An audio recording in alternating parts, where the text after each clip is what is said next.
बिस्मिल्लाहिर्रहमानिर्रहीम। अस्सलाम वालेकुम नाज़रीन, आप यूट्यूब चैनल देख रहे हैं। मैं इमरान खान हूँ। इमरान खान साहब के बारे में ये जो खबरें आ रही हैं कि उन्हें छोड़ दिया जाएगा 1 महीने में, सवा महीने में।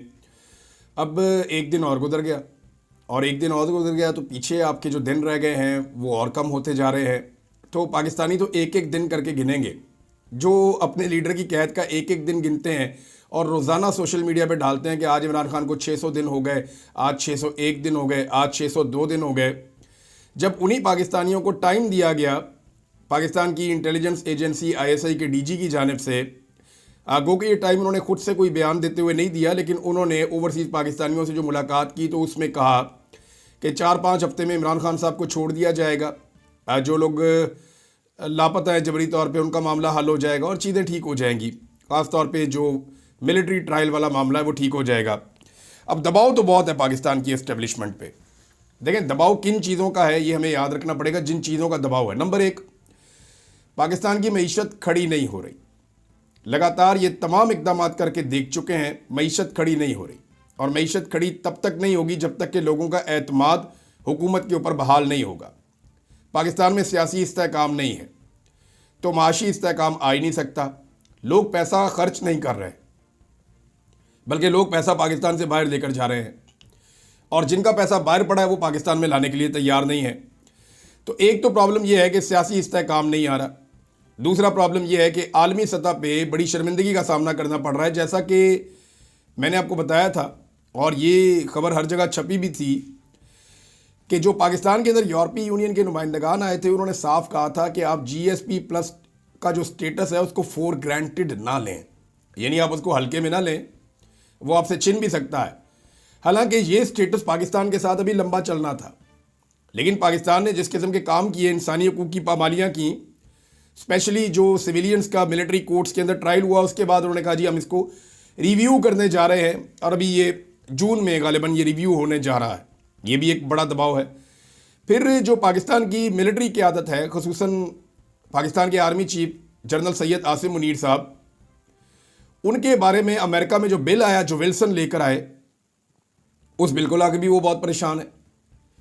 यानी ये पाकिस्तान के पहले आर्मी चीफ हैं जिनके खिलाफ इस तरह का बिल आ रहा है। इससे पहले देखिए होता क्या था, जो भी पाकिस्तान के अंदर मिलिट्री चीफ होते थे, पाकिस्तान के हालात ऐसे रहे कि कहीं ना कहीं वो अमेरिका को उनकी ज़रूरत रहती थी। यानी जैसे अफगानिस्तान में उनको ज़रूरत है, यानी ज़िया-उल हक को उन्होंने बर्दाश्त किया, परवेज़ मुशर्रफ को उन्होंने बर्दाश्त किया, इनके खिलाफ इस किस्म के बिल नहीं आए। तो जनरल आसिम मुनीर तो डिक्टेटर नहीं बने, लेकिन इनके खिलाफ बिल आ गया, क्योंकि इनके दौर के अंदर जो चीज़ें हुई हैं वो तो रिकॉर्ड ही टूट गए हैं सारे के सारे। और ये मैं नहीं कह रहा, सारे ही कहते हैं। यानी जिन लोगों ने मार्शल लॉ के अदवार देखे हैं, परवेज़ मुशर्रफ का दौर तो हमने भी बड़ा क्लियरली देखा है। ज़िया-उल हक के दौर को बहुत डीपली हमने सुना है, क्योंकि वो बिल्कुल ख़त्म हुआ था, साथ ही बेनज़ीर भुट्टो की और नवाज शरीफ साहब की हुकूमतें आ गई थी। तो ज़िया-उल हक को सुनते सुनते हम बड़े हुए हैं कि उसने क्या किया था। इसी तरह अयूब खान की कहानियाँ हैं, याह्या खान की हैं, लेकिन वो जो लोग कहानियाँ सुनाते हैं वो कहते हैं जी इतना जुल्म और ज़्यादती तो तब भी नहीं हुई थी जितनी अब हो रही है। यानी तब भी ख़वातीन का एहतराम तो किया जाता था कम से कम। कुछ चीज़ें ऐसी हैं जो तब नहीं की गई थी। हालांकि बांग्लादेश से बहुत अजीबोगरीब कहानियाँ रिपोर्ट हुई, उनमें से कुछ पे आज भी यकीन आता, कुछ पे नहीं आता। लेकिन जब हम पाकिस्तान के हालात देखते हैं तो फिर हम कहते हैं कि शायद बांग्लादेश के लोग झूठ नहीं बोल रहे थे। जो उनकी तरफ से शिकवे और शिकायतें थे शायद वो सारे गलत नहीं थे। वजह यह है कि उससे मिलती जुलती चीज़ें हमने पाकिस्तान में होती हुई देखी हैं। तो एक के बाद एक दिन गुजर जाता है, प्रेशर तो बहुत है। ये जो विल्सन का बिल है ये वाकई प्रेशर डालेगा और एक मुसीबत पैदा कर देगा। और क्या एक ऐसे आर्मी चीफ को कंटिन्यू करवाया जाएगा नवंबर 2025 के बाद, जिसके ऊपर अमेरिका में पाबंदियों की करारदाद हो, या अगर ये पास हो गई तो फिर तो वो बिल पास हो गया तो फिर तो पाबंदियाँ लग जाएंगी। अब ये बड़ी टेक्निकल चीज़ें हैं, इनसे बचना कैसे है, ओवरसीज़ पाकिस्तानियों में फूट डालनी पड़ेगी, पाकिस्तान तहरीक इंसाफ के सोशल मीडिया को कुचलना पड़ेगा। अच्छा, ये बड़ा इंटरेस्टिंग है। अगर पाकिस्तान तहरीक इंसाफ के सोशल मीडिया को पाकिस्तान की एस्टेब्लिशमेंट कुचलती है तो उसके लिए उन्हें सैकड़ों गिरफ्तारियाँ करनी पड़ेंगी। पाकिस्तान में लोगों को टॉर्चर करना पड़ेगा, जबरी तौर पर लापता करना पड़ेगा। अभी भी लगभग 1 दर्जन के करीब लोग बताए जाते हैं जो पाकिस्तान तहरीक इंसाफ के जबरी तौर पर लापता है। इनका पता ही नहीं है किधर गए। फरहान चिश्ती हो गए, वो एक और हो गए, उस्मान साहब हो गए, 2-3 और हैं।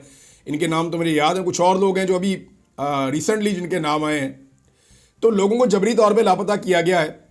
इस तादाद में और रफ्तार में बहुत इजाफा करना पड़ेगा। पीका के तहत बहुत सारे लोगों को गिरफ्तार करना पड़ेगा, जुल्म और बर्बरियत करनी पड़ेगी, तब जाकर सोशल मीडिया को पाकिस्तान के अंदर कुछ हद तक हैंडल किया जा सकेगा। पाकिस्तान के बाहर जो ओवरसीज पाकिस्तानी है वो तो फिर भी हैंडल नहीं हो पाएंगे। लेकिन जब सोशल मीडिया के ऊपर इस लेवल का क्रैकडाउन आएगा तो इसका रद्देमल भी इसी लेवल का आएगा।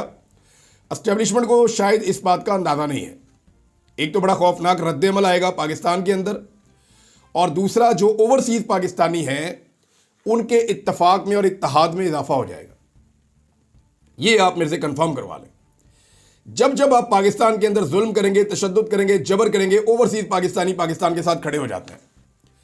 देखें ना, पाकिस्तान में सैलाब आ जाए, जलजला आ जाए, कोई आपको मुसीबत पड़ जाए, कोई आफत आ जाए, तो आप सबसे पहले ओवरसीज पाकिस्तानियों की तरफ देखते हैं और वो दिल खोल कर पाकिस्तान के साथ खड़े होते हैं। ऐसे ही हमने देखा हमेशा पाकिस्तान की हुकूमतों को करते हुए, अपोजिशंस को भी, तंजीमों को भी, सबको यही करते हुए देखा। तो जब वो हर सुख और दुख की घड़ी में पाकिस्तान के साथ खड़े होते हैं तो वो जुल्म और जबर के खिलाफ भी पाकिस्तान के साथ खड़े होंगे। तो ओवरसीज पाकिस्तानी इकट्ठे हो जाएंगे। ये दोनों टारगेट एक साथ अचीव किए नहीं जा सकते। एक तो सोशल मीडिया को अगर तोड़ना और कमजोर करना है तो पाकिस्तान में कुछ हद तक शायद ये कर पाए, लेकिन पूरी तरह से कुचलना मुमकिन नहीं है। नंबर 2, ओवरसीज पाकिस्तानियों में अगर फूट डालनी है तो ये फूट खत्म हो जाएगी जैसे ही आप एक क्रैकडाउन करेंगे। ओवरसीज पाकिस्तानी फिर इकट्ठे हो जाएंगे। और अगर इक्का दुक्का लोगों की आप सोच बदलने में कामयाब हो भी जाते हैं, या वो अपना बयानिया आपकी वजह से नरम कर लेते हैं, या सोच बदल भी जाती है, तो ओवरसीज पाकिस्तानियों की अक्सरियत कल भी इमरान खान के साथ खड़ी थी, आज भी खड़ी है। हालांकि जो पाकिस्तान तहरीक इंसाफ के सनाउल्लाह मस्ती खेल साहब हैं, उन्होंने दावा भी किया था थोड़ा सा पहले कि पाकिस्तान की फौज के अंदर जो सर्वे हुआ है वो एक पल्स रिपोर्ट बनती रहती है। तो उस सर्वे के मुताबिक 94% पाकिस्तानी जो फौज के अंदर काम करते हैं वो इमरान खान के साथ खड़े हैं, ये उन्होंने दावा किया। तो अब आप अंदाजा कर लें कि ओवरसीज पाकिस्तानी कितनी बड़ी तादाद में इमरान खान के साथ खड़े होंगे। पाकिस्तान के अंदर पाकिस्तानी जो हैं वो बहुत महदूद रह गए हैं जो बाकी पॉलिटिकल पार्टीज को सपोर्ट करते हैं। अगर आप फ्री एंड फेयर इलेक्शन करवाएं तो इमरान खान 2/3 अक्सरियत बगैर किसी लंबी चौड़ी कंपेन के आज भी ले सकता है। लेकिन अब फजलुर रहमान साहब क्या मांग रहे हैं इमरान खान साहब से? Seat adjustment.